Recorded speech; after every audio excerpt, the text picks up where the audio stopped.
In the year 945, the world turned cold and grey for Princess Olga.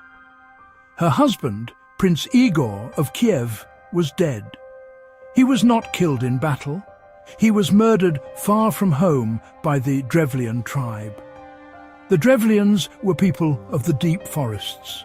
Their greed had led to this terrible act. News travelled like a winter wind to Kiev, finding Olga on the banks of the Dnieper River. Her face became a mask of stone. Her heart, once warm and living, felt shattered into 1,000 icy shards. The future she had imagined was gone. The Drevlians, filled with foolish, brutal pride, did not understand the woman they had wronged. They saw only a widow, a prize. They sent a boat down the river to Kiev, carrying 20 of their most important men, matchmakers. Their message was bold and insulting. They demanded Olga marry their prince, Mal. They thought a wedding proposal could seize a kingdom. They imagined a frightened woman who would bow. They had no idea they sailed toward a storm, a quiet, patient storm named Olga. Olga stood robed in black, unreadable. She was not a weeping widow. She was a ruler. She was a mother. She was a predator, promising her people would carry them in honor the next day. She was not offering honor. She was offering a grave. That night, under a sliver of moon, Kiev did not sleep. Olga's loyal men worked in silence, shovels biting into hard, dark earth. They dug a massive trench in the palace courtyard. The work was hard, muscles straining in torchlight, but purpose remained firm. Olga watched from a high window, shadow long and still. She gave no loud orders. Her quiet grief had become cold, methodical purpose. This was not just revenge. This was justice, a justice she would deliver herself. The next morning dawned pale and misty over the river. The 20 Drevlian matchmakers awoke in their boat, their spirits high, puffed up with pride, certain of their success. They envisioned the grand procession, the cheering crowds, the marriage that would make their prince the master of Kiev. They saw Olga's feigned acceptance as a sign of weakness. Ain, woman broken by grief and ready to be controlled. They could not have been more wrong. They were men of brute force and intimidation. They were blind to the subtle, deadly intelligence moving against them. Death was not something they expected on such a fine morning. Olga walked to the city gates, her expression calm and placid as the river's surface. She greeted the Drevlians with a voice that held no hint of the fury that consumed her. She gave the order. Her soldiers moved forward. They lifted the entire boat onto their shoulders. The Drevlians, caught by surprise but still arrogant, believed this was the honor she had promised. They were carried through the streets, held aloft like kings. Their laughter echoed off the wooden walls of the city. They did not see the open trench waiting in the palace courtyard until it was too late. With a great heave, Olga's men tossed the boat and the 20 men into the deep pit. The heavy wood splintered as it hit the bottom. The men tumbled in a heap of confusion and pain. Their cries of surprise turned to screams of terror as they looked up from the bottom of their grave. Olga walked to the edge of the trench and looked down, her face devoid of pity. They begged, they pleaded, they demanded to know what this meant. She asked, cold and even, if they found the honor to their liking. Olga's heart was not soothed by the deaths of 20 men. Her grief was a deep well, and her thirst for justice was not yet quenched. The first act of her revenge was a secret kept within the walls of Kiev. Now she would extend her trap to the Drevlian homeland. She sent a new message to Prince Mal, the man who wished to be her husband. She wrote that she had accepted his proposal and was now on her way. She required a proper escort, a delegation of the Drevlian's most powerful and noble men. It was a matter of honor, she claimed, a way to show her people respect. Prince Mal, blinded by ambition, saw only victory. He did not question the disappearance of his first delegation. He believed Olga was a reluctant but submissive bride. He was proud of his cleverness, certain his plan was working. He eagerly agreed. He gathered his best chieftains, his most decorated warriors, his wisest advisors. He sent them to meet Olga. A grand procession, walking willingly into the lion's den. They arrived in their finest armor, heads held high, ready to escort a princess. Olga performed perfect hospitality. She wore a mask of gentle sadness, thanked them for coming to comfort a lonely widow. She said they must be weary from their long journey. She invited them to refresh themselves in the palace bathhouse before a great feast she had prepared. The nobles, charmed and relieved, gladly accepted. They saw no threat in a warm bath and a hot meal. They removed their heavy armor, shed their suspicions, stepped into the steamy wooden bathhouse. They laughed and joked as steam filled the room, voices echoing off wet wood. They were content, comfortable, completely vulnerable. Outside, Olga's men moved silently. They barred the doors, blocking the only exit. Laughter turned to confusion, then to panic as they realized they were trapped. Then they smelled smoke. Olga's men had surrounded the bathhouse with firewood and set it ablaze. The wooden structure became a furnace. Steam turned to scalding torment. Screams of the burning men filled the air. Olga stood outside, listening, her face lit by rising flames, feeling only cold satisfaction.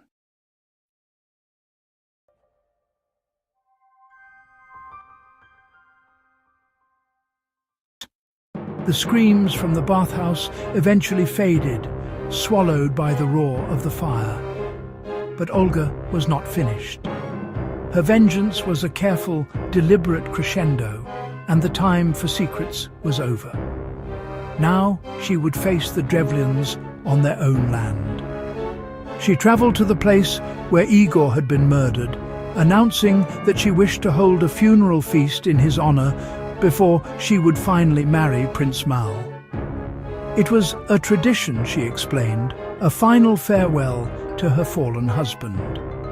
The Drevlians, who had now lost their best diplomats and their finest nobles, were bewildered. But the idea of a feast, a public ceremony, seemed to put an end to the strange and deadly events. They agreed. They saw this as the final step before the wedding, the last hurdle before their prince secured the Kievan throne. They prepared a great quantity of mead, the strong, sweet honey wine of the region. They gathered at the site of Igor's burial mound, ready to mourn the man they had killed, and in the same breath welcome his widow as their new princess. They saw Olga arrive with only a small retinue of soldiers. She appeared vulnerable, a woman in mourning, and their suspicions were lulled by the solemnity of the occasion and the promise of drink. They failed to see the cold, hard glint in her eyes. Olga played her part with masterful precision. She wept at Igor's tomb, her grief seeming real and raw. She then instructed her attendants to begin serving the mead to the Drevlian soldiers and citizens who had gathered. She encouraged them to drink deeply, to honor her late husband's memory with their celebration.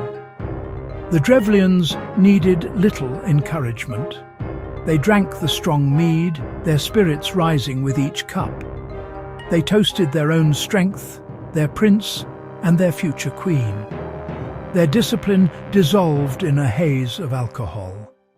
They became a drunken, disorganized mob, their weapons lying forgotten at their sides. As the Drevlians lay slumped in drunken stupors, laughing, singing, Olga gave the signal. The time for feasting was over. The time for slaughter had begun. Her soldiers, who had remained sober and ready, drew their swords. They moved through the drunken crowd with brutal efficiency. The Drevlians were too intoxicated to fight back, too slow to even understand what was happening. The sounds of celebration turned into cries of agony and death. That day, 5,000 Drevlians were cut down around the grave of the prince they had murdered. After the massacre at the funeral feast, the Drevlian tribe was broken and terrified. Their leaders were dead, their best warriors gone. Olga marched her army to their capital, the walled city of Iskorosten. The remaining Drevlians barricaded themselves inside, preparing for a long siege. They had finally understood the nature of the woman they were dealing with. She was not a prize to be won.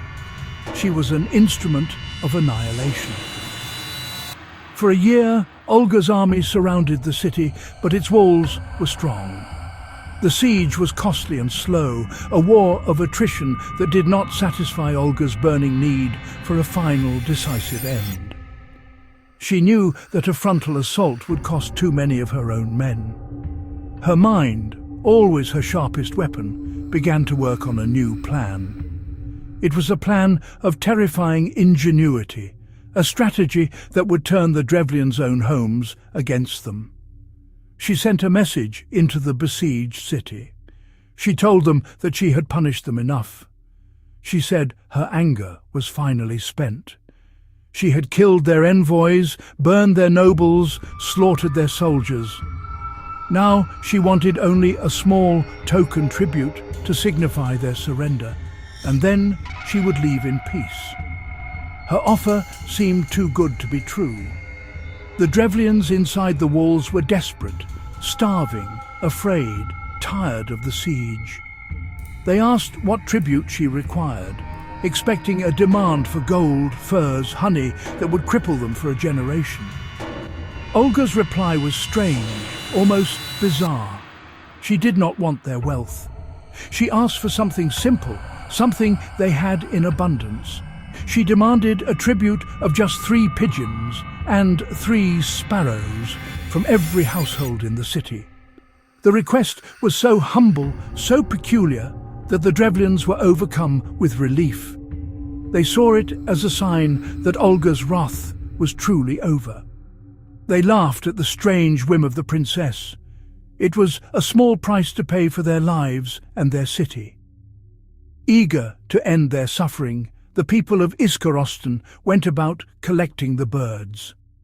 They trapped the pigeons from their coops and the sparrows from the eaves of their thatched roofs. They carefully gathered the birds, tying them and placing them in baskets.